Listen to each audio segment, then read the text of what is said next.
राधे राधे दोस्तों, आज हमारे यूनिट 5 का पार्ट 1 है जिस पर हम पढ़ने वाले हैं लिबर्टी अर्थात स्वतंत्रता। पॉलिटिकल साइंस में स्वतंत्रता क्या है इसके बारे में हम आज जानेंगे। लिबर्टी का अर्थ क्या है, इसकी नेचर कैसा है और ये कितने प्रकार का होता है इसके बारे में हम जानेंगे। इसके पहले 4 यूनिट हो चुकी हैं। यदि आप वो सारी वीडियो देखना चाहते हैं उसके लिए आपको लिंक डिस्क्रिप्शन पर मिल जाएगा, वहाँ से जाकर देख सकते हैं। चैनल पर प्ले लिस्ट बनी है, वहाँ से जाकर भी देख सकते हैं। हमारा टॉपिक क्या क्या है, हम कैसे पढ़ने वाले हैं, हमारा सिलेबस कितना है, इस सब की जानकारी भी मैंने आपको पहले दी हुई है, आप जाकर देख सकते हैं, लिंक डिस्क्रिप्शन पर है। और आपको मैं बता दूं, ये हमारा थ्योरी प्लस एमसीक्यू होने वाला है। जैसे कि आपको पता ही है, थ्योरी प्लस एमसीक्यू। आपका पेपर एमसीक्यू हो या थ्योरी हो, आपको ये थ्योरी पढ़ना इंपॉर्टेंट है और बीच बीच में मैं एमसीक्यू भी लेता हूँ। हम कैसे पढ़ने वाले हैं इसकी जानकारी भी पहले ही मैं वीडियो में दे चुका हूँ। सबसे पहले मैं आपको पिछली क्लास से रिलेटेड एक एमसीक्यू पूछूंगा, फिर हम लिबर्टी की ओर बढ़ने वाले हैं अर्थात स्वतंत्रता की ओर। चलिए देखिए, हमारा पिछली क्लास से रिलेटेड क्वेश्चन है जिसका आंसर आप हमें कमेंट बॉक्स में बताएंगे। निम्नलिखित में से कौन सा दंड सिद्धांत आंख के बदले आंख की नीति पर आधारित है?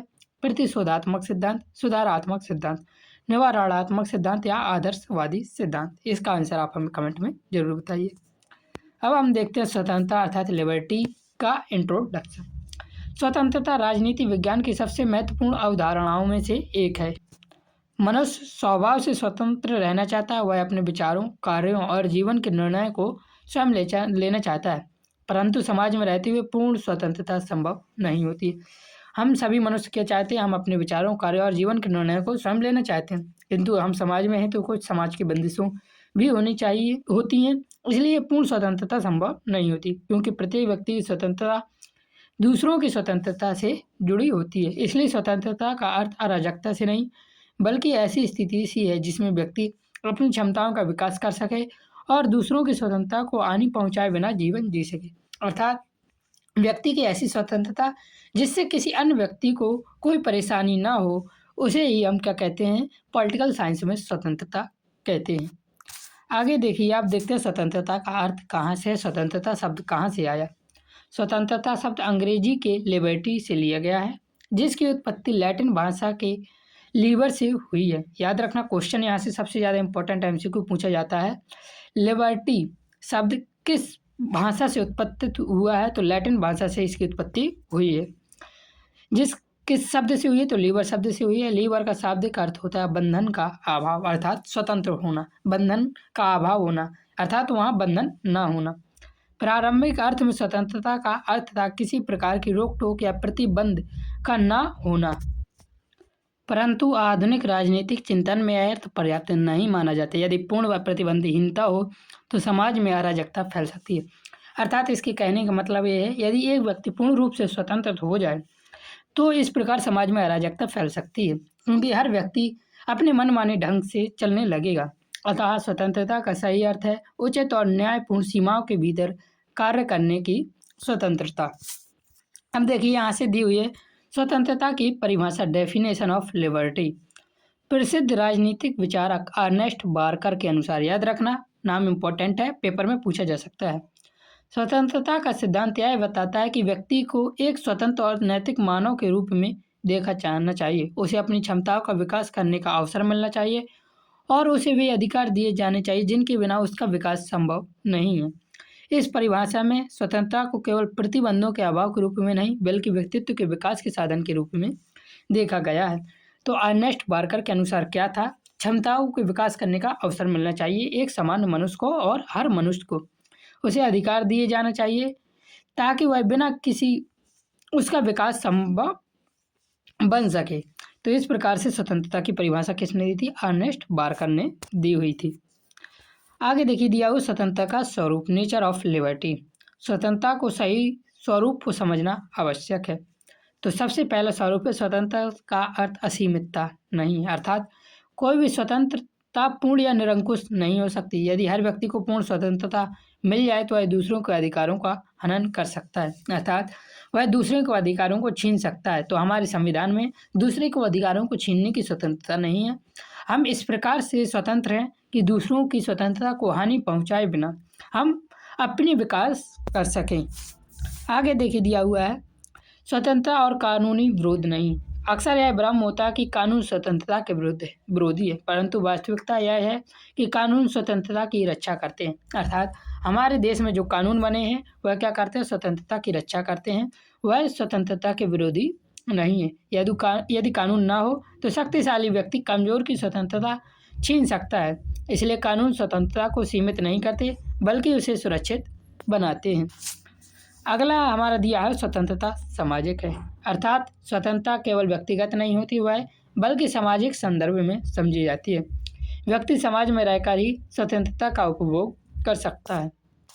अब आगे देखिए दिया हुआ टाइप्स ऑफ लिबर्टी, स्वतंत्रता के प्रकार। स्वतंत्रता को विभिन्न आधारों पर विभाजित किया गया है। प्रमुख प्रकार निम्नलिखित दिए हुए हैं। याद रखना यहाँ से क्वेश्चन बहुत ही ज़्यादा पूछे जाते हैं। सबसे पहली स्वतंत्रता है नागरिक स्वतंत्रता, इंग्लिश में कहते हैं सिविल लिबर्टी। नागरिक स्वतंत्रता से तात्पर्य उन अधिकारों से है जो व्यक्ति को एक नागरिक के रूप में प्राप्त होते हैं। इनमें शामिल है जीवन और शरीर की सुरक्षा, अभिव्यक्ति की स्वतंत्रता, धर्म पालन की स्वतंत्रता, घूमने फिरने की स्वतंत्रता और संघ बनाने की स्वतंत्रता। नागरिक स्वतंत्रता व्यक्ति के दैनिक जीवन से जुड़ी होती है। अब देखिए यहाँ से क्वेश्चन कैसे पूछे जा सकते हैं। पूछा जाएगा अभिव्यक्ति की स्वतंत्रता किस स्वतंत्रता से जुड़ी हुई है, तो अभिव्यक्ति की स्वतंत्रता नागरिक स्वतंत्रता से जुड़ी हुई है। यह पूछ सकता है संघ बनाने की स्वतंत्रता किस स्वतंत्रता से जुड़ी हुई है, तो यह भी नागरिक स्वतंत्रता से जुड़ी हुई है। इस प्रकार से यहाँ से प्रश्न पूछे जा सकते हैं, तो आप सारी स्वतंत्रताओं को अच्छे से सीखें। दूसरी स्वतंत्रता है वह है पॉलिटिकल लिबर्टी, राजनीतिक स्वतंत्रता। राजनीतिक स्वतंत्रता का अर्थ है कि राज्य के शासन में भाग लेने की स्वतंत्रता होनी चाहिए, अर्थात प्रत्येक व्यक्ति को राज्य की स्वतंत्रता में और शासन में भाग लेने की स्वतंत्रता होनी चाहिए। जैसे मत देने का अधिकार, कौन सी स्वतंत्रता है, तो राजनीतिक स्वतंत्रता है। चुनाव लड़ने का अधिकार, राजनीतिक स्वतंत्रता है। राजनीतिक दल बनाने का अधिकार और सभा और सम्मेलन की स्वतंत्रता, यह कौन सी स्वतंत्रता के अंतर्गत आता है, तो याद रखना पॉलिटिकल लिबर्टी अर्थात राजनीतिक स्वतंत्रता के अंतर्गत आता है। राजनीतिक स्वतंत्रता लोकतंत्र का आधार है। तो ये सारी स्वतंत्रता याद रखना कौन सी स्वतंत्रता किस स्वतंत्रता से रिलेटेड है। आगे दी हुई तीसरी स्वतंत्रता है वह है आर्थिक स्वतंत्रता, इकोनॉमिक लिबर्टी। आर्थिक स्वतंत्रता का अर्थ है कि व्यक्ति को अपनी जीवन चुनने और संपत्ति अर्जित करने की स्वतंत्रता इसमें शामिल है। जैसे कि व्यवसाय चुनने की स्वतंत्रता, प्रत्येक व्यक्ति को इस प्रकार की स्वतंत्रता होनी चाहिए कि उसे किस प्रकार का व्यवसाय करना है वो स्वतंत्रता होनी चाहिए। संपत्ति रखने का अधिकार, प्रत्येक व्यक्ति के पास संपत्ति रखने का अधिकार होना चाहिए। आर्थिक शोषण से मुक्ति, अर्थात किसी भी व्यक्ति का आर्थिक शोषण ना हो। आर्थिक स्वतंत्रता के बिना नागरिक और राजनीतिक स्वतंत्रता अधूरी मानी जाती है। तो याद रखना किस स्वतंत्रता के अंदर कौन से अधिकार आते हैं। अब चौथी स्वतंत्रता है वह है राष्ट्रीय स्वतंत्रता, नेशनल लिबर्टी। राष्ट्रीय स्वतंत्रता का अर्थ है कि प्रत्येक राष्ट्र को स्वशासन का अधिकार हो, कोई भी राष्ट्र किसी अन्य राष्ट्र के अधीन ना हो।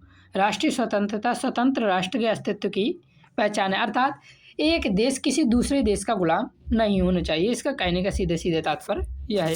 अब देखिए यहाँ से मैंने आपके लिए 3-4 इंपॉर्टेंट MCQ लिए हुए हैं जिनका आंसर आप हमें कमेंट में बताएंगे, क्योंकि ये वही MCQ हैं जो बार बार रिपीट हुए हैं और मैंने आपको थ्योरी में बता चुका हूँ। लिबर्टी शब्द की उत्पत्ति किस लैटिन शब्द से हुई है, इसका आंसर आप हमें कमेंट में बताइए। सिविटस से हुई है, लीवर से हुई है, स्टेटस से हुई है या पॉलिस से हुई है, इसका सही आंसर कमेंट में ज़रूर बताएं। अगला क्वेश्चन है जो है स्वतंत्रता का अर्थ केवल प्रतिबंधों का अभाव नहीं है, यह किस बात को स्पष्ट करता है। स्वतंत्रता असीमित है, स्वतंत्रता और कानून विरोधी है, स्वतंत्रता उचित सीमाओं के भीतर होती है, स्वतंत्रता केवल राजनीतिक है। इसका सही आंसर आप हमें कमेंट में बताएंगे। अगला क्वेश्चन हमने आपके लिए दिया हुआ है मत देने का अधिकार किस प्रकार की स्वतंत्रता का उदाहरण। याद रखना ये जितने MCQ मैं दिखा रहा हूँ ये आपके पेपर में 100% आने वाले हैं। यदि 3 से 4 यूनिवर्सिटी में पेपर होगा तो किसी न किसी यूनिवर्सिटी में ये क्वेश्चन देखने को जरूर मिलने वाले हैं। मत देने का अधिकार किस प्रकार की स्वतंत्रता का उदाहरण है। नागरिक स्वतंत्रता का, आर्थिक स्वतंत्रता का, राष्ट्रीय स्वतंत्रता का या राजनीतिक स्वतंत्रता का। इसका सही आंसर आप हमें कमेंट में बताएं। चौथा क्वेश्चन पूछा व्यवसाय चुनने और संपत्ति अर्जित करने की स्वतंत्रता किस श्रेणी में आती है। नागरिक स्वतंत्रता, आर्थिक स्वतंत्रता, राजनीतिक स्वतंत्रता या सामाजिक स्वतंत्रता के अंतर्गत। पांचवा क्वेश्चन दिया हुआ है राष्ट्रीय स्वतंत्रता का मुख्य अर्थ क्या है। नागरिकों को मतदान का अधिकार, राष्ट्र को स्वशासन का अधिकार, आर्थिक समानता या पूर्ण व्यक्तिगत स्वतंत्रता? इसका सही आंसर भी आप हमें कमेंट में बताएं। अब इसका हम कंक्लूजन देख लेते हैं। स्वतंत्रता केवल बंधनों का अभाव नहीं है, बल्कि व्यक्तित्व के विकास की स्थिति है। यह कानून और सामाजिक व्यवस्था के साथ संतुलन में रहती है। नागरिक, राजनीतिक, आर्थिक और राष्ट्रीय स्वतंत्रता मिलकर व्यक्ति और राष्ट्र के संपूर्ण विकास को सुनिश्चित करती है। आधुनिक लोकतांत्रिक समाज में स्वतंत्रता को सर्वोच्च मूल्य माना जाता है, परंतु यह सदैव कानून और सामाजिक उत्तरदायित्व के साथ संतुलित रहती है। तो इस प्रकार से मैंने आपका आज टॉपिक कंप्लीट किया, लिबर्टी हमारा पूरा हुआ, अर्थात स्वतंत्रता क्या है, इसके टाइप क्या है। आगे हम देखेंगे इक्वालिटी के बारे में, अर्थात समानता के बारे में। पीडीएफ के लिए आप वीडियो देख लेना, पीडीएफ आपको कहाँ से मिलेगा उसी वीडियो में बताया हुआ है मैंने। हमारा सिलेबस क्या है उसके बारे में भी बताया। चैनल पर नए हैं तो चैनल को सब्सक्राइब जरूर करना और बेल आइकन दबा लेना, जिससे कि आपको हमारे नए वीडियो का नोटिफिकेशन सबसे पहले मिल सके। जय हिंद, जय भारत, राधे राधे।